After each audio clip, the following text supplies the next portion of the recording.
नमस्कार दोस्तों, कैसे हो आप सब। आई होप आप सभी अच्छे होंगे। तो दोस्तों, आज हम बात करते हैं पंडिता रमाबाई के बारे में। पंडिता रमाबाई एक ऐसी थिंकर है जिनसे रिलेटेड हर एग्जाम में कुछ ना कुछ जरूर पूछा जाता है। तो हम सिर्फ उन्हीं फैक्टों के बारे में बात करेंगे जो एग्जाम पॉइंट ऑफ व्यू से बहुत ज़्यादा इम्पोर्टेंट है।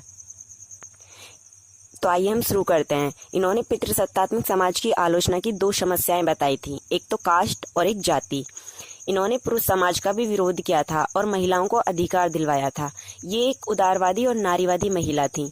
1878 में कलकत्ता विश्वविद्यालय में इन्हें सरस्वती पंडिता की उपाधि मिली थी संस्कृत भाषा के लिए।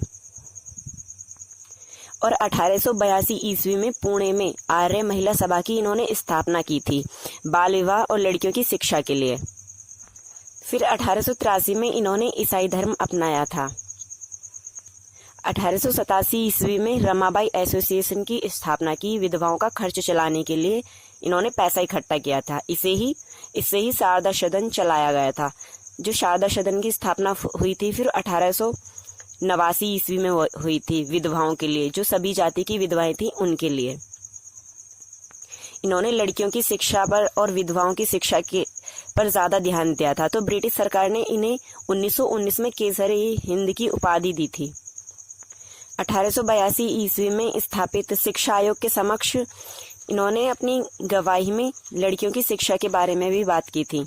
और इन्होंने कृपा सदन भी बनाया था। मुक्ति सदन जो बनाया था इन्होंने महिलाओं के व्यवसाय के लिए बनाया था 1898 ईस्वी में। इन्होंने कुछ बुक्स भी लिखी थी। पहले लिखी थी इन्होंने एक स्त्री धर्म नीति। इसमें महिलाओं की नैतिकता के बारे में वर्णन किया गया था और इसी बुक में इन्होंने मनु स्मृति का खंडन भी किया था। फिर दूसरी बुक थी the cry of Indian women. इस बुक में महिला उत्पीड़न के बारे में बातें की गई थी और ये बुक जब वो यूके में थी तब प्रकाशित हुई थी। फिर एक बुक और लिखी थी द हाई कास्ट वुमेन। ये पब्लिश्ड हुई थी यूएसए में जाके। द हाई कास्ट वुमेन में उन्होंने बताया था कि जो उच्च जाति की महिलाएं उनके साथ जो शोषण हो रहा है उसके बारे में वर्णन किया गया था इस बुक में।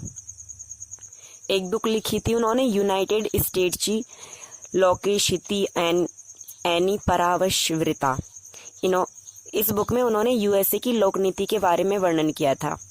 और उन्होंने एक कविता भी लिखी थी मुक्ति प्रेयर वेल के नाम से। और एक उनकी और बुक थी लेमेंटेशन ऑफ डिवाइन लैंग्वेज। ये 1881 में लिखी थी उन्होंने। तो दोस्तों, हमने ये वीडियो एक सिर्फ रिवीजन के पर्पज से बनाई है।